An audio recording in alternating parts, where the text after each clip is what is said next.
Hello everyone, welcome to my channel. So आज की इस वीडियो में हम बात करेंगे क्लास 11 साइकोलॉजी के चैप्टर ह्यूमन मेमोरी के बारे में। ये इस चैप्टर का पार्ट सेकंड है। अगर आपने पार्ट फर्स्ट नहीं देखा है तो उसका लिंक आपको डिस्क्रिप्शन में मिल जाएगा। ये वीडियो आपको अच्छी लगी तो इसको लाइक करना, शेयर करना और चैनल को सब्सक्राइब करना मत भूलना। अभी के लिए वीडियो को शुरू करते हैं। सो क्योंकि यादों की बातें हो ही रही हैं तो क्यों ना कुछ यादों को ताज़ा कर लिया जाए। अमन जो है वो आराम से अपने बेड पर लेटकर फ़ोन चला रहा था, टाइम वेस्ट कर रहा था कि अचानक वो छोटी सी आवाज़ अपनी मम्मी की सुनता है, जिसमें मम्मी ऐसा लग रहा है ये बोलने वाली हैं कि कुछ काम करो। और तभी उसका हाथ जाता है अपनी किताब की तरफ और वो उस किताब को उठा लेता है और ऐसे एक्टिंग करता है जैसे वो पढ़ रहा है। और मम्मी आती हैं, उसको देखती हैं कि अरे मेरा लाडला तो पढ़ रहा है, और चली जाती हैं। और वो काम जो वो कहने वाली थी अब वो उससे नहीं कहती। तो यहाँ पर ऐसा होने के बाद अमन जो है वो अपनी किताब को कर देता है बंद और फिर से फ़ोन की तरफ खुश होकर देखता है। तो यहाँ पर ये वाली मेमोरी जो है वो अमन के लिए ख़ास है। और ऐसी ना जाने कितनी ही मेमोरीज़ हैं जो अमन के या हमारे दिमाग में होंगी, क्योंकि ये वाले इंसिडेंट्स या ये वाली शैतानी वाली हरकतें तो हम भी करते थे, है ना। कुछ और मेमोरीज़ जो हमारे चाइल्डहुड से हमारे पास रह सकती हैं, वो हो सकती हैं कि हमने अगर किसी एनिमल की हेल्प की हो, या फिर उसको कुछ अच्छा सा नाम दिया हो, या फिर अगर बिल्ली ने हमारे घर में बच्चे दे दिए हों तो हम चाहते थे मन ही मन कि इन बच्चों को रख लें अपने पास, क्योंकि वो बहुत ही क्यूट होते थे। कुछ और मेमोरीज़ की बात करें तो याद कर सकते हैं नानी के घर जाना और वहाँ पर पैसों की बात का आते ही खुशी से झूम जाना। और जब वो पैसे देते थे तो आप ऐसे करते थे कि नहीं मुझे नहीं चाहिए, लेकिन आपके हाथ होते थे बरकरार उन पैसों को लेने के लिए, क्योंकि आपको वो डालने होते थे अपनी सुंदर सी गुल्लक के अंदर। और उन पैसों की शेडिंग भी तो करनी होती थी, है ना, कुछ इस तरीके से।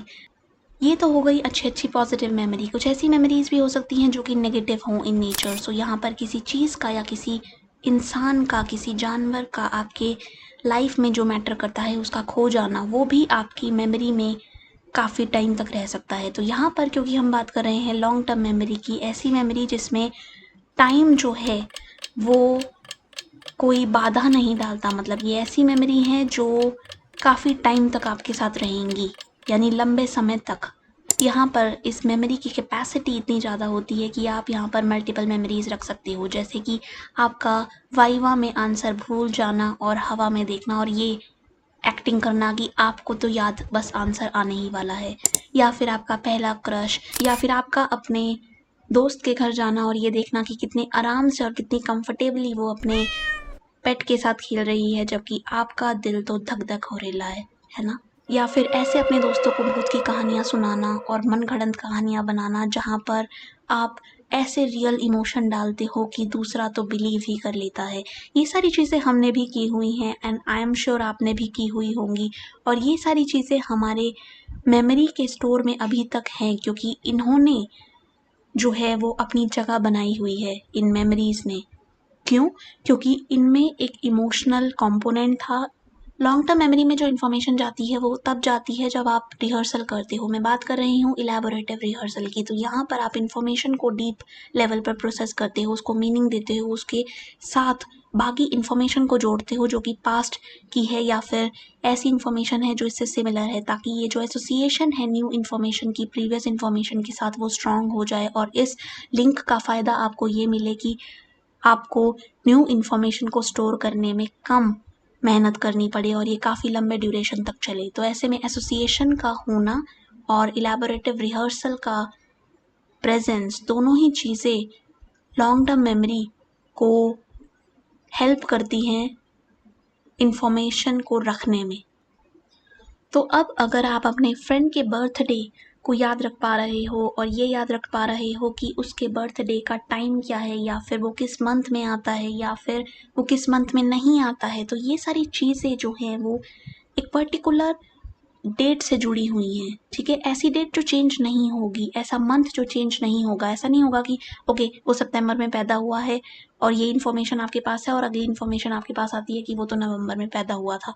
नहीं, ये जो है एक कांस्टेंट इन्फॉर्मेशन रहने वाली है। तो जहाँ पर भी फैक्ट्स की बात होती है, डेट्स की बात होती है, नेम्स की बात होती है, ऐसी इन्फॉर्मेशन जो चुटकियों में चेंज नहीं हो जाती, वो कहलाती है डिक्लेरेटिव मेमोरी।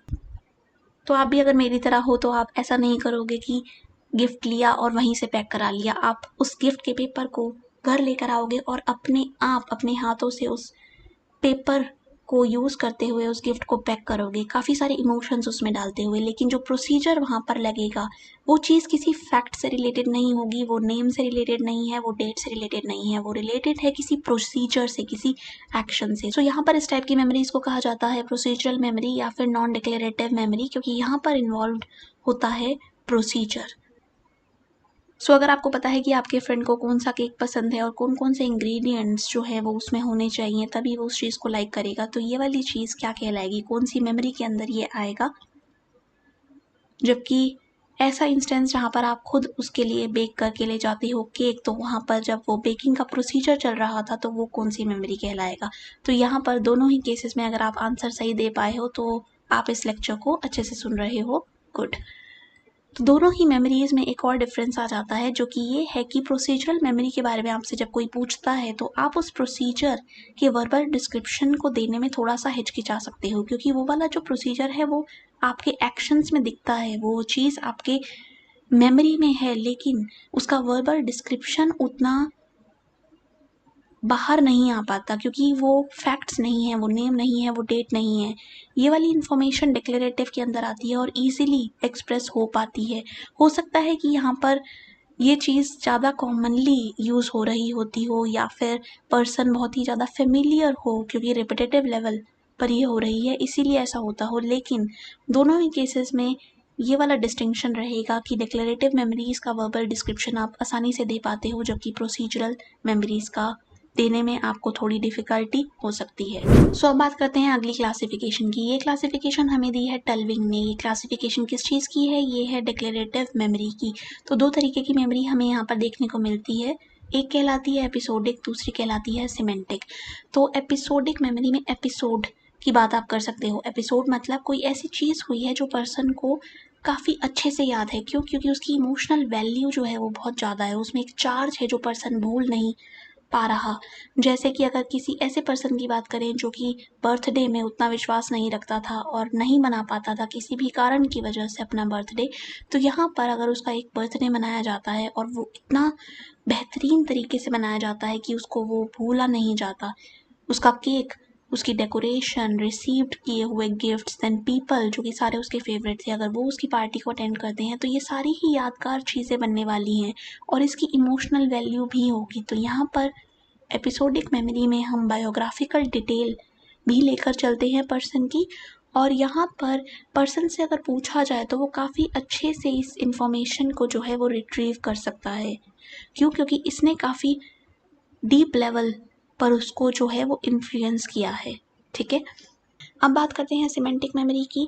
तो यहाँ पर एपिसोडिक मेमोरी की तरह इमोशंस जो हैं वो काफ़ी ज़्यादा इन्वॉल्व नहीं होते, या अफेक्ट न्यूट्रल होती है। मतलब यहाँ पर आप बिना किसी इमोशनल चार्ज ली हुई इन्फॉर्मेशन को भी याद रख सकते हो। फॉर एग्जांपल अगर आप याद रख पाते हो words like celebration, party, gifts, cake, और ये एसोसिएटेड हैं बर्थडे से, तो ये वाली इन्फॉर्मेशन जो है एक जनरल अवेयरनेस है। इसके लिए आपको किसी ना तो प्रोसीजर को याद रखना है ना किसी डिटेल को याद रखना है, ये अपने आप में इनफ है और इसमें फॉरगेटिंग के चांसेस जो हैं वो भी रिड्यूस हो जाते हैं। तो semantic memory is about general awareness and logic या रूल्स पर ये फोकस करती है।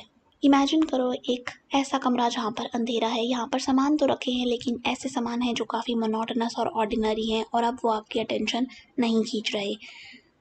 अब यहाँ पर एक जुगनू की एंट्री होती है जो कि लाइट प्रोड्यूस कर रहा है, और ये वाली लाइट ऐसी है कि उसमें काफ़ी ज़्यादा ब्राइटनेस है, वो बहुत ही सरप्राइजिंग लग रही है, वो बहुत ही ज़्यादा एक्साइटेड आपको कर रही है। यहाँ पर अगर आप उस जुगनू को ध्यान से देखो तो वो भी काफ़ी सुंदर है, और जो लाइट वो प्रोड्यूस कर रहा है उसमें आपको सारी डिटेल्स दिख रही हैं। आपको दिख रहा है कि कैसे उसकी रेज जो है वो बाहर निकल रही हैं। तो यहाँ पर इस लाइट की क्वालिटी ये है कि ये सरप्राइज प्रोड्यूस कर रही है। यहाँ पर ये अराउजिंग नेचर आपकी लेकर आ रही है और ये काफ़ी डिटेल लिए हुए है। तो इस तरीके की मेमोरी जहाँ पर पर्सन को सरप्राइजिंग एलिमेंट देखने को मिलता है, अराउजिंग फील होता है और यहाँ पर काफ़ी डिटेल ली हुई ये मेमोरी होती है, जिसको भूल पाना काफ़ी मुश्किल होता है। इन्हें हम कहते हैं फ्लैश बल्ब मेमोरी। सो इस तरीके की मेमोरीज जहाँ पर आपको काफ़ी डिटेल देखने को मिलती है, तो यहाँ पर अगर मैं इस इमेज को जूम करूँ तो आप डिटेल देख पाओगे। तो ये डिटेल वाली चीज़ अगर पर्सन के दिमाग में है और उसके लिए वो इवेंट ऐसा है कि वो काफ़ी इमोशंस लिए हुए है, वो सरप्राइजिंग भी है और सेम टाइम वो अराउजिंग भी है, तो ये वाली चीज़ कहलाएगी flash bulb memory. Human development वाले चैप्टर में, जिसका लिंक आपको इस वीडियो के डिस्क्रिप्शन में मिल जाएगा, उसमें हमने पढ़ा था कि कैसे इंसान जो है अपनी जर्नी को तय करता है। वो एक स्टेज से दूसरे स्टेज की तरफ जाता है, चाइल्डहुड में जाता है, एडोलेसेंस में जाता है, एडल्टहुड में जाता है। तो ऐसे में हर एक स्टेज में कुछ ना कुछ एक्सपीरियंसेस होते हैं, राइट। और अगर हम मेमोरी की बात करें तो ये मेमोरीज जो है वो इवनली डिस्ट्रीब्यूटेड नहीं होती। ऐसा नहीं है कि 10 मेमोरीज चाइल्डहुड की बना दी तो 10 ही मेमोरी एडल्टहुड की होंगी, नहीं। ऐसा हो सकता है कि चाइल्डहुड में मेमोरीज कम हो और एडल्टहुड में ज़्यादा हो जाए किसी भी कारण की वजह से। तो यहाँ पर ये वाला जो डिस्ट्रीब्यूशन है वो देखने को मिलता है और ये काफ़ी पर्सनल होता है। सो इस तरीके की चीज़ को हम कहते हैं ऑटोबायोग्राफिकल मेमोरी। ऐसा लगता है जैसे पर्सन अपनी खुद की बायोग्राफी लिख रहा है। सो इतनी सारी मेमोरीज पर्सन ने बनाई और यहाँ पर अगर वो भूल जाता है अपनी कुछ मेमोरीज, स्पेशली जो उसके चाइल्डहुड की थी, फॉर एग्जांपल जो उसने 4 से 5 साल तक की उम्र में बनाई थी, अगर वो उसको याद नहीं आ पाती तो ये एक कंडीशन हो सकती है चाइल्डहुड एमनीसिया की, और ये काफ़ी ज़्यादा पाई जाने वाली कंडीशन है। वहीं एडल्टहुड की अगर हम बात करें तो यहाँ पर मेमोरीज का जो फ्रिक्वेंसी आप देख रहे हो वो बढ़ी हुई है एज़ कम्पेयर टू दिस। तो यहाँ पर आप कई सारी नई एक्सपीरियंसेस कर रहे होते हो, मैरिज होती है, बच्चे होते हैं, काफ़ी सारी चीज़ें होती हैं और ऐसे में बहुत सारी मेमोरीज क्रिएट करने का यहाँ पर पर्सन को चांस मिलता है।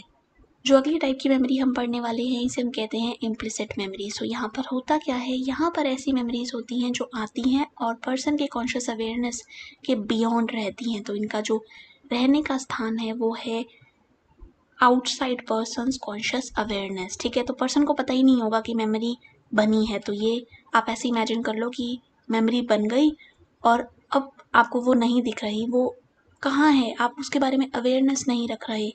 लेकिन जब ज़रूरत होगी या जब टाइम अराइज होगा, सिचुएशन ऐसी होगी तो वो चीज़ रिट्रीव हो जाएगी। तो पर्सन को नहीं पता वो बनी है लेकिन वो बनी है, तो इसीलिए इसे कहते हैं इम्प्लिसिट, ठीक है। तो ये ऑटोमेटिकली रिट्रीव हो जाती हैं, पर्सन को अवेयरनेस नहीं होती और ये ऐसी मेमोरीज होती हैं जिसमें इनका जो रहने का प्लेस होता है वो आउटसाइड द कॉन्शियस अवेयरनेस होता है। सो ये वाला पर्सन क्या आपको देखा देखा सा लग रहा है, ये रिप्रेजेंटेशन क्या पहले आपको दिखाई जा चुकी है? सो अगर आप कहते हो हाँ, तो आप भी बिल्कुल मेरे जैसे हो जिसकी मेमोरी अच्छी चल रही है। तो ये वाला पर्सन जब दिखाया गया था तो हम बात कर रहे थे केक की, बर्थडे की या फिर गिफ्ट की, ठीक है। लेकिन अगर ये पर्सन कुछ एक्सपीरियंस करे और वो क्या एक्सपीरियंस है कि इसको याद नहीं आ पा रहा कि वो जो पर्सन था, जो इसका दोस्त था, उसका बर्थडे था कब। क्या वो 22 फरवरी था, क्या वो 11 सितंबर था या वो 5 सितंबर। 5 सितंबर को याद कर कर आपको क्या याद आता है? अगर आप समझ पाए हो तो आप कमेंट्स करके बता सकते हो। लेकिन इस पर्सन पर वापस आते हैं तो अगर इसे लगता है कि इसके फ्रेंड को चॉकलेट पसंद है या आइसक्रीम, इसको याद नहीं आ रहा, तो यहाँ पर इस इंफॉर्मेशन का लॉस हुआ है जो इसके पास थी। फॉरगेटिंग की बात करने से पहले सबसे पहले बात करते हैं मेमोरी मेजरमेंट की। मेमोरी है कैसी पर्सन की, क्या वो इन्फॉर्मेशन को रिट्रीव कर पा रहा है या नहीं, ये देखने के लिए कई सारे टूल्स यूज़ किए जाते हैं। तो एक तरीका होता है फ्री रिकॉल का। तो यहाँ पर इंफॉर्मेशन पर्सन के लिए प्रोवाइड की जाती है, ये हैं कुछ वर्ड्स, पर्सन को ये दिए गए, उसने ये मेमोराइज किया और उससे बोला गया कि अब इसे किसी भी ऑर्डर में पेश करो, वही चीज़ें बताओ जो आपको दिखाई गई थी।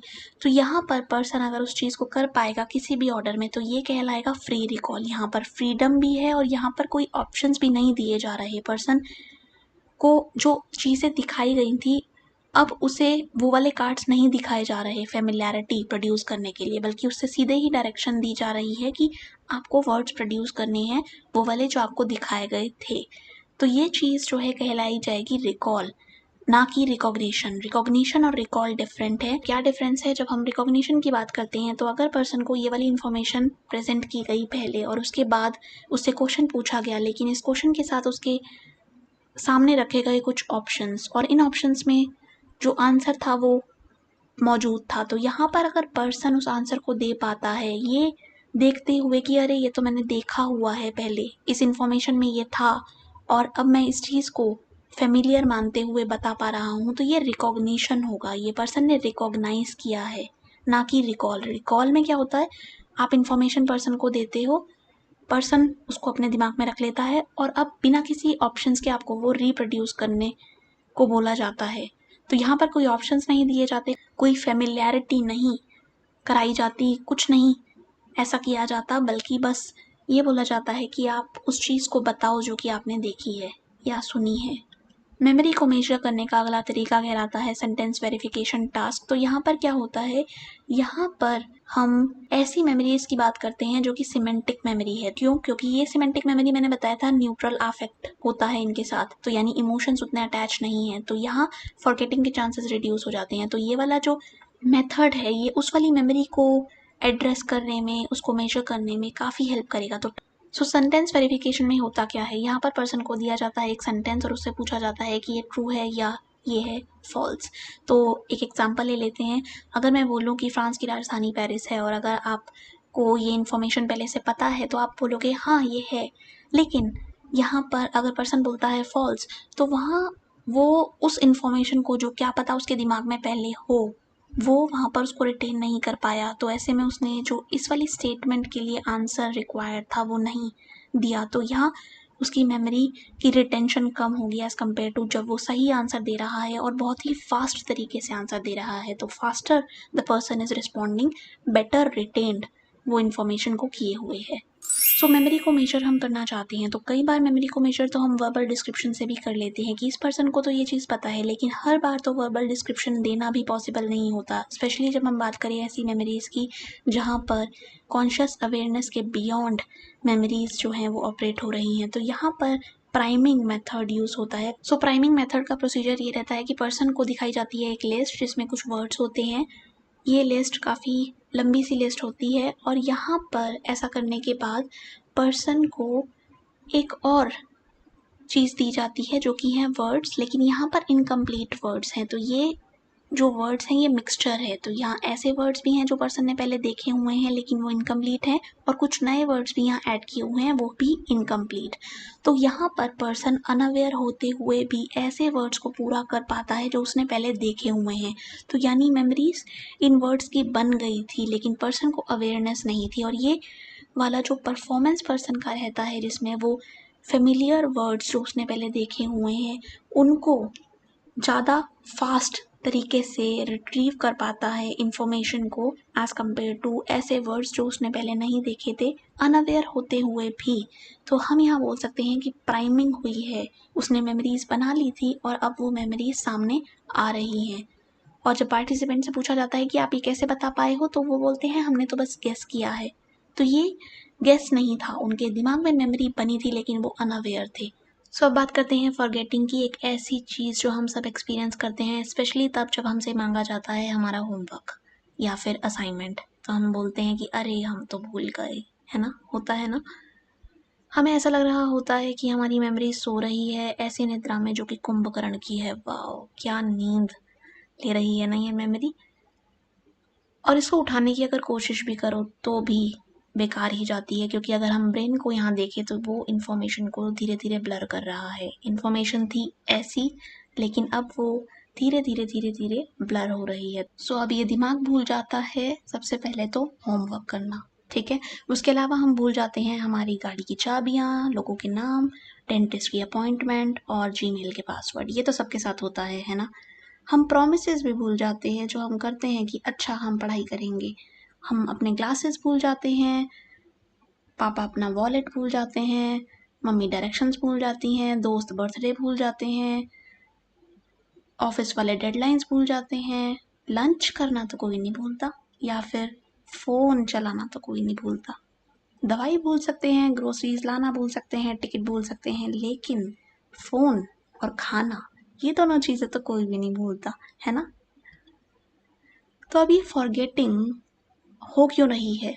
ये हो रही है क्योंकि इन्फॉर्मेशन को इनकोड सही से नहीं किया गया। इनकोडिंग का मतलब होता है कि जब हम इन्फॉर्मेशन को अपने सेंस ऑर्गन्स के थ्रू रजिस्टर करते हैं, इन्फॉर्मेशन आई वो रजिस्टर होगी ठीक है। अगर वहाँ पर कुछ गड़बड़ होती है, रजिस्टर सही से नहीं हो पाती वो इन्फॉर्मेशन, हमारा सेंट्रल नर्वस सिस्टम और न्यूरॉन्स की जो फायरिंग है वहाँ पर कुछ ना कुछ इशू आ जाता है, तो वो चीज़ फॉरगेटिंग का कारण बनती है। उसके अलावा अगर स्टोरेज की बात करें तो इन्फॉर्मेशन को आपने रजिस्टर किया लेकिन अटेंशन सही से नहीं दी, रिपीटेशन नहीं की, सो स्टोरेज जो है वो कॉम्प्रोमाइज़ हो गई। एंड फाइनली रिट्रीवल मतलब इन्फॉर्मेशन को बाहर लेकर आना जो कि आपने स्टोर की हुई थी। सो अगर इन्फॉर्मेशन अच्छे से स्टोर भी है लेकिन आपके पास जो क्यू है, क्यू मतलब कोई भी ऐसी चीज़ जो हेल्प करेगी इन्फॉर्मेशन को बाहर लाने में, अगर वो क्यू जो है वो या तो इनअप्रोप्रिएट है या फिर वो एब्सेंट है, तो वो भी इन्फॉर्मेशन को बाहर नहीं आने देगा। मेमोरी के लिटरेचर में एक नाम जो हम नहीं भूल सकते और ना हमें भूलना चाहिए, क्योंकि ये फर्स्ट अटेम्प्ट था एक सिस्टमैटिक तरीका फॉरगेटिंग को देखने का, और वो भी एक्सपेरिमेंटली। तो ये हमारे लिए ज़रूरी नाम है, ये नाम है हरमन एबिंगहॉस का। ठीक है, इन्होंने क्या किया, इन्होंने अपने आप पर एक एक्सपेरिमेंट किया और खुद को एज अ पार्टिसिपेंट इन्होंने रखा। इन्होंने अपने आप को एक लिस्ट दी। अब ये लिस्ट आप देखो तो यहाँ पर वर्ड्स जो हैं वो नॉन सेंस हैं, इनकी कोई सेंस नहीं है। ये लेटर्स हैं जो कि कितना भी मीनिंग अप्लाई करो सेंस नहीं बनाएंगे। सो इसको क्या केवल एक बार याद किया गया? नहीं, उन्होंने ट्राई किया कि इसी इंफॉर्मेशन को, इसी लिस्ट ऑफ वर्ड्स को मल्टीपल टाइम मैं याद करूँगा डिफरेंट इंटरवल्स पे। ठीक है, सो ये जो बॉक्सेस हैं ये टाइम दिखा रहे हैं, ये जो है ये मूवमेंट दिखा रहा है कि एक इंटरवल से दूसरे इंटरवल, तीसरे इंटरवल, चौथे interval, but list remain same. ठीक है, सो सेम लिस्ट को याद करने की कोशिश की, और ये इस इंटेंशन से किया गया कि मुझे कितने ट्रायल लगेंगे इस पूरी लिस्ट को याद करने में। ठीक है, कितनी रिटेंशन उस मेमोरी की हो पाएगी जो कि मैं बना रहा हूँ इन वर्ड्स की। तो इन्फॉर्मेशन क्या मेरे दिमाग में रह पाएगी या नहीं, वो ये देखना चाहते थे। और वो ये भी देखना चाहते थे कि क्या रेट रहने वाला है फॉरगेटिंग का।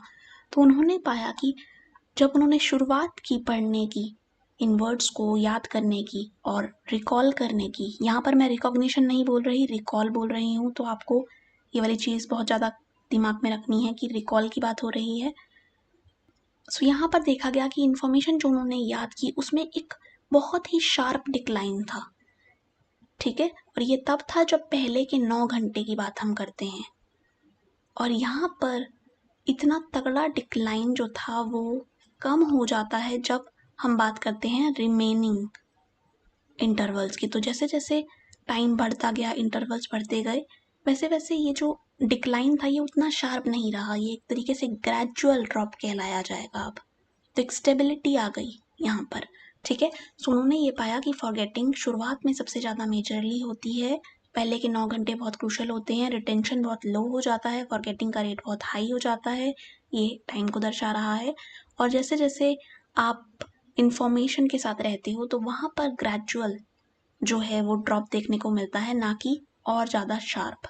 तो ऐसा नहीं है कि ये नीचे की तरफ जा रहा है, ये सीधा हो रहा है, यानी अब इस रेट में फॉरगेटिंग के एक तरीके की स्टेबिलिटी है।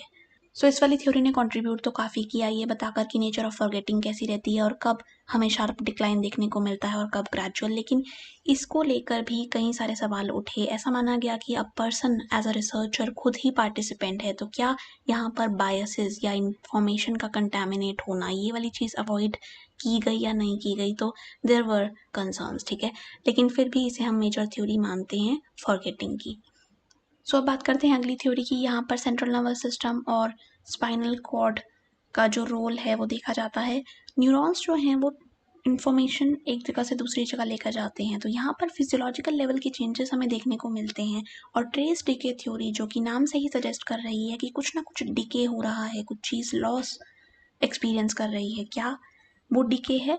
वो डिके है ट्रेसेस में। किस चीज़ के ट्रेसेस में? मेमोरी के ट्रेसेस में। तो ये मेमोरी के ट्रेसेस क्या हैं? ये ऐसी चीज़ के बारे में बात कर रहा है जहाँ पर फिजियोलॉजिकल चेंजेस हो रहे हैं ब्रेन में, और जो भी इंफॉर्मेशन आप अपने इन्वायरमेंट से एक्वायर कर रहे हो उस इंफॉर्मेशन को हमारा दिमाग ट्रेसेस बना रहा है। लेकिन अगर उस इंफॉर्मेशन का यूज़ ना हो तो वो ट्रेसेस जो हैं वो डिसअपियर होने लग जाएंगे, डिके होने लग जाएंगे।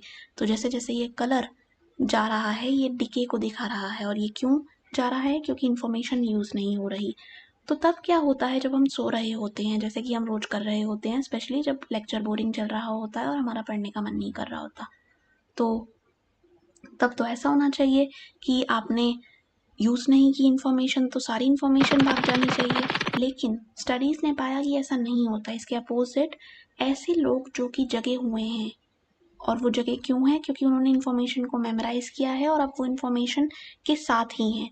उनके केस में ये वाला डिके देखने को मिला, लेकिन इन्फॉर्मेशन को याद करके सोए थे, उनके केस में डिके नहीं देखने को मिला। तो ये तो अपोजिट ही हो गया। आप बोल रहे थे सो जाओगे तो इन्फॉर्मेशन लॉस्ट हो जाएगी, यहाँ पर तो जग रहे हैं तो इन्फॉर्मेशन लॉस हो रहा है। हो क्या रहा है ये? तो इस वाली थ्योरी के क्रिटिसिज्म भी थे, और यही वाला पॉइंट जो है वो मेजर इसमें क्रिटिसिज्म माना जाता है। सो अब आती है अगली थ्योरी, इसे हम कहते हैं इंटरफेरेंस की थ्योरी। तो यहाँ पर क्या हो रहा होता है, मान लो ये नई इन्फॉर्मेशन है और ये पुरानी इन्फॉर्मेशन है। ये वाली जो लाइंस हैं ये रिप्रेजेंट कर रही हैं एसोसिएशन, एक तरीके का कनेक्शन। तो यहाँ पर अगर इन्फॉर्मेशन हमारे दिमाग में इतनी सारी है तो ऐसा हो सकता है ना कि पर्सन जब इन्फॉर्मेशन को याद करना चाहे जो कि रिक्वायर्ड है एक सिचुएशन के अकॉर्डिंग, तो वहाँ पर डिफरेंट डिफरेंट इन्फॉर्मेशन जो है आकर compete करे कि अरे मैं जाऊँगा बाहर, हिम्मत कैसे हो रही है तुम्हारी जाने की, मैं जाऊँगा, नहीं मैं जाऊँगा। तो अब यहाँ पर मैं जाऊँगा चलता रहता है, और पर्सन जो है वो इन्फॉर्मेशन जो उसको चाहिए वो नहीं रिट्रीव कर पाता, और जिसको हम कहते हैं इंटरफेरेंस हो रहा है। सो अगर नो इंटरफेरेंस की बात करें तो यहाँ पर दो तरीके की इन्फॉर्मेशन है, ये आपस में compete नहीं कर रही, ये डिफरेंट इन्फॉर्मेशन है। कलर इस चीज़ को रिप्रेजेंट कर रहा है, तो ये कितना अच्छा सीन है। और हम आइडली अगर ये लेकर चले तो ये तो फॉरगेटिंग होने ही नहीं देगा, लेकिन अनफॉर्चुनेटली ऐसा नहीं होता। इन्फॉर्मेशन जो है क्योंकि सिमिलर हो सकती है या फिर ऐसी हो सकती है कि एसोसिएशंस उसमें देखने को मिल रही हैं, तो वहाँ पर दो इन्फॉर्मेशन आपस में कन्फ्लिक्ट कर सकती हैं। तो यहाँ पर पास्ट की इन्फॉर्मेशन प्रेजेंट को नहीं जीने दे रही, प्रेजेंट में जो आप लर्न करना चाहते हो वो पास्ट की इन्फॉर्मेशन उसमें टांग अड़ाए जा रही है। ठीक है, सो इसे हम कहेंगे प्रोएक्टिव इंटरफेरेंस, जहाँ पर आपने जो पहले लर्न किया हुआ है प्रीवियसली वो आपको नहीं याद करने देता जो आप अब करना चाहते हो प्रेजेंट मोमेंट पर। ठीक है, so previously learned information is interfering with the recall of subsequent learning, तो इसे हम कहेंगे प्रोएक्टिव इंटरफेरेंस। अब इसका उल्टा कर दो, अब पास्ट जो है वो थोड़ा सा थम गया है लेकिन प्रेजेंट उछल रहा है, तो प्रेजेंट की इन्फॉर्मेशन अब याद नहीं आने दे रही पास्ट को, तो यानी एक तरीके से बदलाव हो रहा है यहाँ पर। ठीक है, सो इसे हम कहेंगे रेट्रोएक्टिव इंटरफेरेंस। यहाँ पर जो है बैकवर्ड मूविंग इंटरफेरेंस देखा जाएगा, जहाँ पर डिफ़िकल्टी होगी रिकॉल करने में यहाँ की चीज़ें। क्यों? क्योंकि आपने प्रेजेंट में नई चीज़ें पढ़ ली, तो नई चीज़ें पुरानी चीज़ों को नहीं याद आने देंगी, इसे हम कहेंगे रेट्रोएक्टिव। पहले क्या हो रहा था, पास्ट की इन्फॉर्मेशन प्रेजेंट में पंगे कर रही थी, अब प्रेजेंट की इन्फॉर्मेशन पास्ट में पंगे कर रही है, तो प्रोएक्टिव एंड रेट्रोएक्टिव। तो यहाँ पर एक और रिप्रेजेंटेशन जो आपको हेल्प करेगी, old information interferes with new information, और new information interferes with old information, previously learn information. ठीक है, तो दोनों ही केसेस में इंटरफेरेंस तो हो रहा है, और इस चीज़ को रिड्यूस करना हमारा एम होना चाहिए अगर हम चाहते हैं कि मेमोरी में हमारी फॉरगेटिंग ना दखल दे और मेमोरी इन्हांसमेंट वहाँ पर हो। सो हमें मिलती है एक एल्बम अपने घर में जो कि बेसमेंट में रखी हुई थी, पता नहीं क्यों वो वहाँ थी और क्यों इतने टाइम से वो छुपी हुई थी, और हम जब उस एल्बम को खोल कर देखते हैं तो हमें मिलती हैं कुछ तस्वीरें।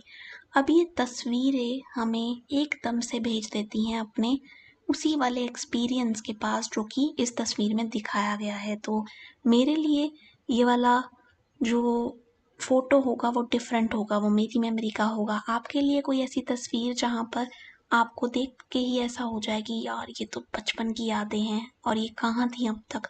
तो यहाँ पर ये वाली फ़ोटोग्राफ की प्रेजेंस आपकी मेमोरी को बाहर निकालने में हेल्प कर रही है, तो ये एज अ स्टिमुलस हेल्प कर रही है रिकॉल में।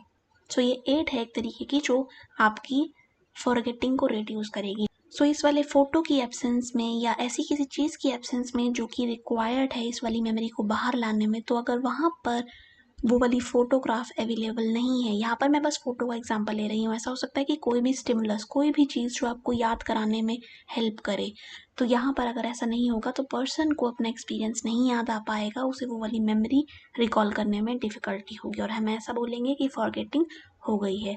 तो ये होगा रिट्रीवल फेलियर की वजह से। रिट्रीवल यानी निकालने में इंफॉर्मेशन को हमें प्रॉब्लम एक्सपीरियंस हुई है। क्यों? क्योंकि या तो जो चीज़ हमें चाहिए थी उसका क्यू हम देख नहीं पाए, वो स्टिमुलस जो हमारी हेल्प करता वो हमें नहीं दिखा। सो यहाँ पर अगर इनअप्रोप्रिएट क्यू है, जैसे कि ये चश्मा, ये कुछ और मेमोरी याद दिला देगा, वो वाली नहीं जो हमें चाहिए। और या फिर एब्सेंस, तो अगर यहाँ पर जो फोटो थी, क्योंकि लड़के की आंखें यहाँ पर थी, तो ये जो फोटो है वो एब्सेंट है, तो absence and inappropriateness of retrieval cue leads to retrieval failure, जिसकी वजह से पर्सन को इन्फॉर्मेशन जो उसे चाहिए वो दिख नहीं पाती और हम बोलते हैं कि अरे यहाँ पर इस फेलियर की वजह से फॉरगेटिंग हो गई। ठीक है। सो अब ये जो क्यू है जिसकी बात हम कर रहे हैं, ये कई टाइप का हो सकता है। एक फॉर्म है विजुअल, तो यहाँ पर अपने चक्षुओं का यूज़ करके आप इन्फॉर्मेशन को देखते हो, ऐसी इन्फॉर्मेशन जो कि किसी फोटो की फॉर्म में है या किसी विजुअल की फॉर्म में है। ठीक है। उसके बेसिस पर आप एक्सपीरियंस को रिविजिट करते हो, लेकिन अगर वो एब्सेंट हो तो वहाँ पर फेलियर देखने को मिलता है। सो अब बात करते हैं अगले क्यू की। यहाँ पर ऑडिटरी इन्फॉर्मेशन है, तो ये स्पीकर जो है वो दिखा रहा है कि ऐसी साउंड जो हेल्प करेगी स्टोर से मेमोरी को निकालने में, वो आपको चाहिए होगी। अगर इसकी एब्सेंस होगी तो वो वाली चीज़ फिर दोबारा रिट्रीवल फेलियर करा देगी। फॉर एग्जांपल, अगर मैं आपसे कहूँ कि आपको एक गाना बताना है जो कि ऐसे शुरू होता है, like I know some tune उसकी, लेकिन मुझे वर्ड्स नहीं पता, तो वो कुछ ऐसा है।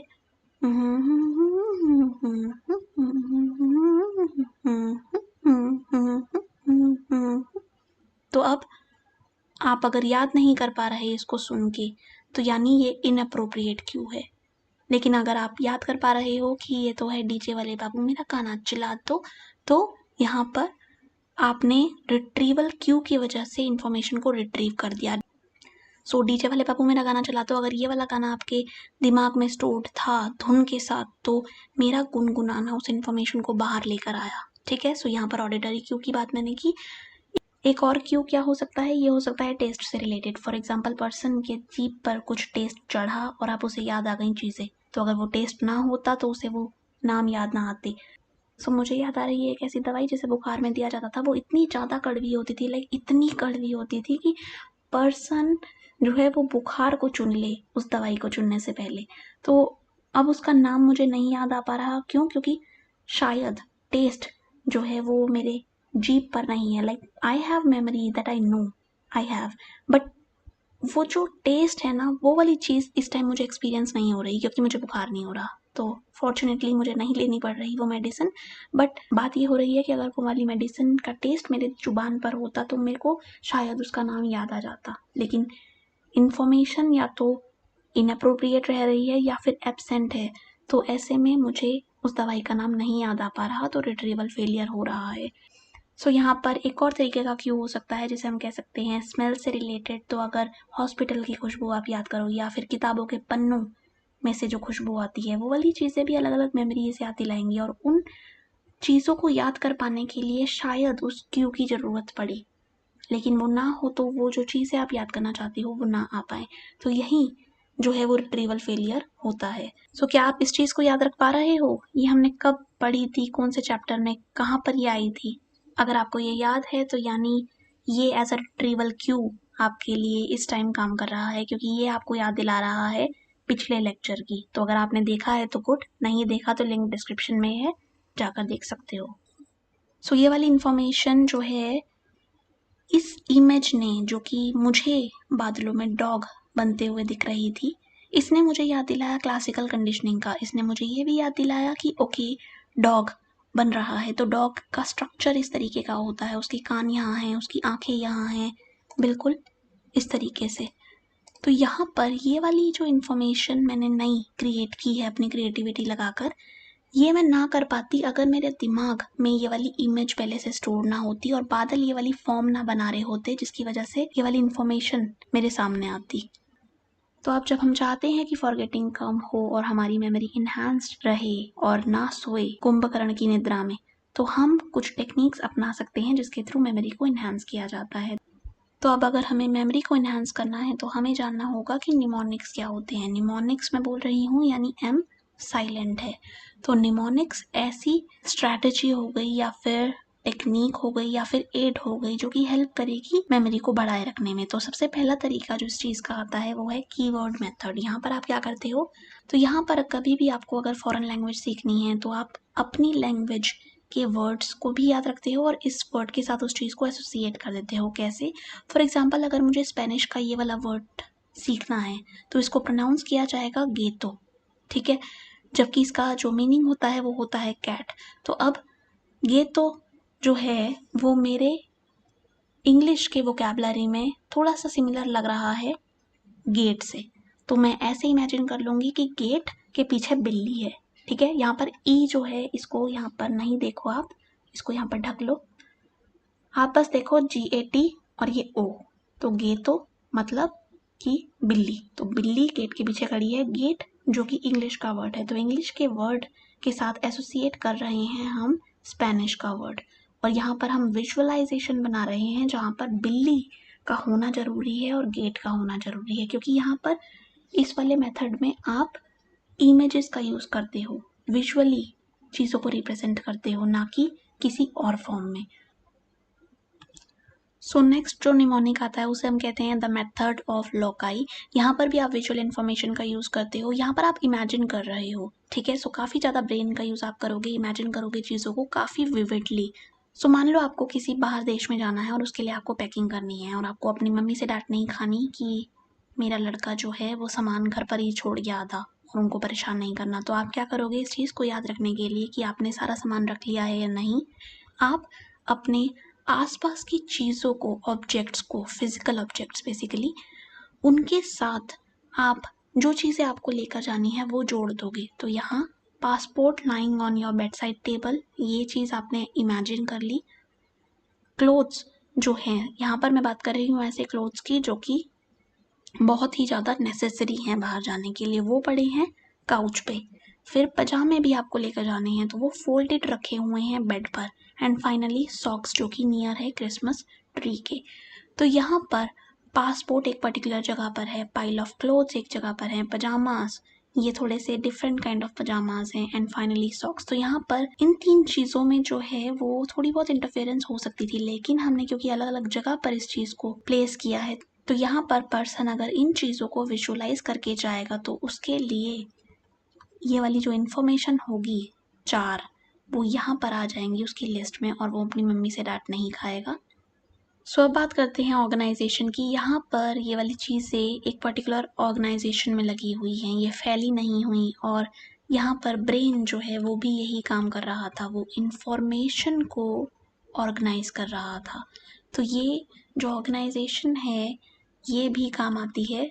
चंकिंग जो है एक मेथड है, यहाँ पर आप इंफॉर्मेशन जो कि बड़ी है, किसी का फ़ोन नंबर हो सकता है या फिर ऐसी इंफॉर्मेशन जो हमारे STM की कैपेसिटी जो कि होती है 7+-2 से बाहर चली जाए, तो ऐसे में हम उस इन्फॉर्मेशन को छोटे छोटे टुकड़ों में बांट लेते हैं। तो यहाँ पर हमने 3 टुकड़े इस इन्फॉर्मेशन के बना लिए और अब ऐसे में हमें ये वाली चीज़ें याद करना आसान होगा एज़ कम्पेयर टू ऐसी सिचुएशन जहाँ पर आपको पूरा रट्टा मारना होता। अगली जो टेक्निक आती है उसे हम कहते हैं फर्स्ट लेटर टेक्निक। यहाँ पर हमें ये वाले वर्ड्स याद रखने हैं जो कि हैं Asia, north America, south America, Europe, Africa, Australia, Antarctica. तो हम क्या करेंगे, फर्स्ट लेटर को ले लेंगे। सो ऐसा भी हो सकता है कि ये खुद मीनिंगफुल बन जाए, लेकिन यहाँ पर क्योंकि ऐसा नहीं हो रहा तो हमने क्या किया, एक सेंटेंस बना लिया। तो क्या है sentence, a naughty snake eats apples all afternoon. So ये वाला विजुअल आपने पहले भी देखा है ना पिछली वीडियो में, अगर नहीं तो प्लीज़ उस वीडियो को जाकर देखो। तो यहाँ पर मैं बात कर रही हूँ ऐसी थ्योरी की जिसे हम कहते हैं लेवल ऑफ प्रोसेसिंग थ्योरी।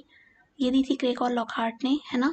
3 तरीके की हमारे पास यहाँ प्रोसेसिंग होती है। पहली होती है स्ट्रक्चरल, यहाँ पर स्ट्रक्चर पर फोकस होता है। फोनेमिक, इसमें साउंड पर फोकस होता है। एंड फाइनली सिमेंटिक, जिसमें मीनिंग आप असाइन करते हो, जिस स्टिमुलस को आप याद करना चाहते हो। सो जितनी डीप लेवल की प्रोसेसिंग आपकी होगी उतने ही चांसेस होंगे कि आप जो है वो ज़्यादा याद रख पाओ। तो डीप लेवल की प्रोसेसिंग के थ्रू भी आप चीज़ों को याद रख सकते हो, अपनी मेमोरी को इन्हांस कर सकते हो। इसके अलावा इंटरफेरेंस को कम करना तो रहेगा ही एक स्ट्रैटेजी। कैसा भी इंटरफेरेंस हो सकता है, ये वाला कौन सा इंटरफेरेंस है और ये वाला कौन सा इंटरफेरेंस है, अगर आपको पता लग गया है तो आप कमेंट करके बता सकते हो। सो PQRST मेथड जो है ये रॉबिन्सन और थॉमस ने दिया है। ये हमारी हेल्प करेगा चीज़ों को रिमेंबर करने में। P का मतलब होता है प्रीव्यू। सो यहाँ पर आप चैप्टर को या चीज़ को, जिस इन्फॉर्मेशन को आप याद करना चाहते हो, वहाँ पर उस कॉन्सेप्ट के साथ या उस इन्फॉर्मेशन के साथ आप टाइम बिताते हो, आप अपने आप को उससे फेमिलराइज करते हो, ठीक है। देन आप क्वेश्चन करते हो। सो क्यू स्टैंड्स फॉर क्वेश्चन। आप क्वेश्चंस बनाते हो और आप चाहते हो कि क्वेश्चंस के आंसर आपको मिले। देन आप उन क्वेश्चंस को आंसर करने की कोशिश करोगे, तो आप रीड करोगे, तो आर से हो गया रीड। सो यहाँ पर जो आपने रीड किया है, अब आप उस चीज़ को रिसाइट करोगे। तो यहाँ पर आप, क्योंकि क्वेश्चंस के आंसर ढूंढ रहे हो और रीडिंग कर रहे हो, तो यहाँ आप रीराइट करोगे जो भी आपने रीड किया है, ठीक है। एंड फाइनली आपके पास आएगा टेस्ट। तो यहाँ आप अपना ही टेस्ट लोगे कि मैंने कितना याद किया है और कितना मुझे समझ में आ पाया है। मेरे साथ जुड़े रहने के लिए बहुत बहुत धन्यवाद। आपको अगर मुझसे ट्यूशन लेनी है तो आप मुझे कांटेक्ट कर सकते हो। अगर ये वीडियो आपको अच्छी लगी तो इसको लाइक, अपने फ्रेंड्स के साथ शेयर और चैनल को सब्सक्राइब करना मत भूलना। मिलते हैं अगली वीडियो में, जो होने वाली है थिंकिंग के ऊपर और काफ़ी ज़्यादा इंटरेस्टिंग होने वाली है, ठीक है। Stay tuned, bye.